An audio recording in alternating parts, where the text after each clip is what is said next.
start with Paris Lawson with OKCThunder.com.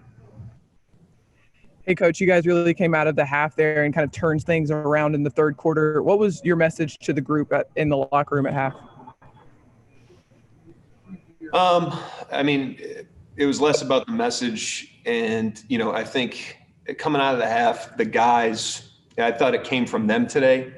And they made a decision walking out of the half to not let go of the rope. We struggled the last two games.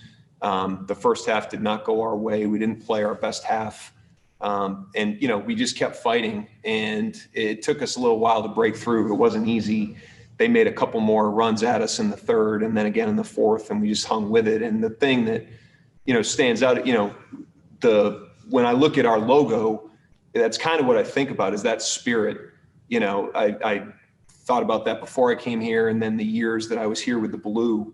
That was kind of the spirit, the relentless competitive spirit of the teams that were really good teams here. And, we've got a lot of new players and we've got a lot of young players, and that's the type of mentality we're trying to nurture. And I thought our relentless spirit in the game was what stood out. And even if we didn't win it, we stood back up tonight, which was progress for us, and it was a really good, response by the guys, and it came from inside of them. Joe Masato with the Oklahoman.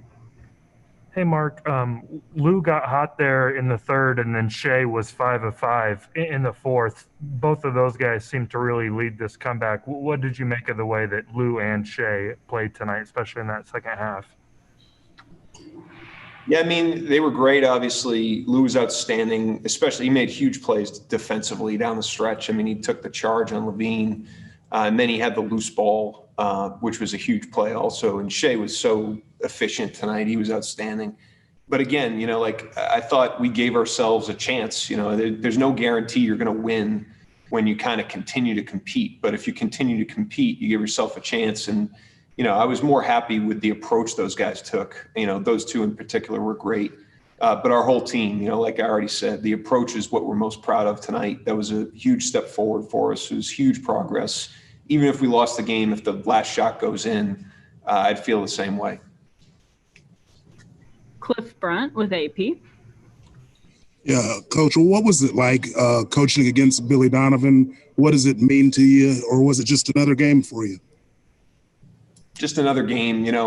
I have great respect, obviously, for him. I love the guy. But, I have a responsibility. It's like, when players play against guys that they were teammates with, once the ball goes up in the air, we've got to, do our jobs and compete. And, at that point, it's just another game. The relationship, lies outside of the competition. Nick Gallo with Thunder Broadcasting. Mark, season high, 27 minutes for Kenrich. Seems like he makes the most of every minute out there. What are you seeing on the floor when you watch him? Yeah, he was awesome tonight. He was really, really good. He made a lot of really important plays in the game. It's who he is. He plays like that. I give him a lot of credit because obviously we've shuffled our rotation. And there's nights where we've shuffled him out of the rotation. And he, interestingly enough, he's been in 2 of the games where we've been down 30 in the fourth quarter. And when he's on the court in that game, he plays the same way, and I think that's just a great representation of the mentality that we want to take to this is, obviously it showed up tonight in a great win, but it shows up every time he steps over the line. And, those are the types of things we try to celebrate here. Joe Masato with the Oklahoman. Hey, Mark, I guess it's sort of related to that, that Darius has been in a bit of an offensive slump these last few games. What was the decision like to go with Kenrich instead of Darius there late in the fourth quarter and then overtime? I thought Bays really fought, I really do. He was really trying to turn it, he obviously didn't play great in the first half. He didn't play great to start the second half.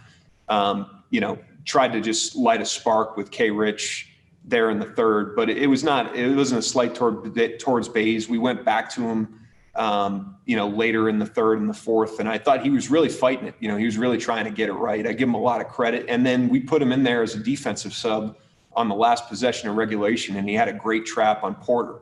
So I give him a lot of credit. He kept himself ready. We just, I mean, K. Rich was obviously really good tonight. It was just a decision to try to help the team, but it wasn't a slight at Bays. In fact, I was really, really happy to see how he kind of tried to punch through that. Eric G. with Sports Animal Tulsa. Yeah, Mark, you were talking about building a resilient culture here in Oklahoma City. How much easier is it to do that with guys like Shea and Lou and Bays who were here last year, and having them spread that message throughout the younger guys and through the guys that you got via acquisitions during the offseason? Yeah, I mean, you said it, we're not trying to build a resilient culture. We're trying to continue a resilient culture. Resilient culture has existed here for a long period of time. Ever since the team came here, there's been a resilient basketball culture. That's what I was speaking to at the beginning, is the spirit that those teams had. And it continued last year with that team, and Bays and Shea and Lou got a taste of that in Muscala. And we're trying to continue that, and I would say that's a staple of the city as well. That's one of the things when the team came here that I know was a high priority, is that the team's resilient spirit was matched to that of the city's. There's a lot that goes into playing here in this community, and there's a lot that goes into representing the logo. And that's what we're trying to teach every single day. Myron Patton with Fox 25. Having said that, is it even more impressive that you can do that with no fans in the stands? Because a lot of times fans can give you that energy to keep trying. You kept climbing the mountain, coming back, coming back. You did that with no fans in the stands tonight. Yeah, I mean, it came from inside of our guys. It was internal tonight. I give our players a lot of credit. There was unbelievable enthusiasm, 1 through 15 or 16, and all the way throughout the game, even coming out of the half, when things were getting rough. I give George Hill a lot of credit. George Hill was a catalyst for us tonight from a mentality standpoint and a resilience standpoint. And that happened on a night that he was 3 for 11, so it wasn't like George Hill was scoring 20 points and front running. George Hill, some of his shots didn't fall tonight, and he poured himself into the team tonight, and there was a contagious nature to that.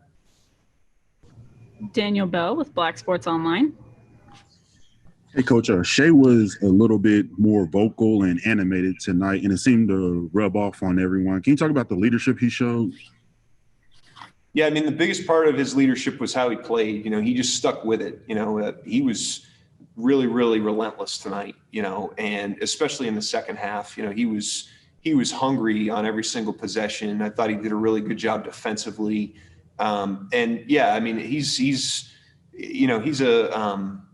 a happy guy. He plays with a lot of joy, but he's really competitive, and he's learning how to fire that into the rest of the team. And that's hard to do. It's hard enough to take responsibility for your own game. And it's that much harder to take responsibility for the team, but he continues to take these steps forward and takes responsibility for not only how he's playing, but how we're playing. And I thought tonight was another example of that.